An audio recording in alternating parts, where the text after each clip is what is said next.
Welcome, here I've got KYOCERA Torque G03 and I'm gonna show you how to turn on and off the camera leveler at this device. So let's start by tapping on the camera button to open it, and for now we are in the standard photo mode. From here let's go to the left corner to this button.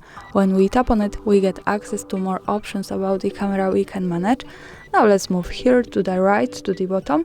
We have the other settings, so when we tap on it, we get access to some advanced camera settings. One of these here is the leveler option, so by just one tap we can turn it on, and another tap to turn it off. Now let me keep this turned on, let's go back to the camera to see it.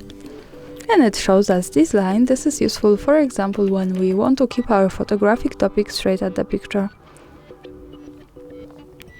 And of course, when we don't need our leveler, we can easily go back to the settings in the left, pick once again other settings and tap on this button.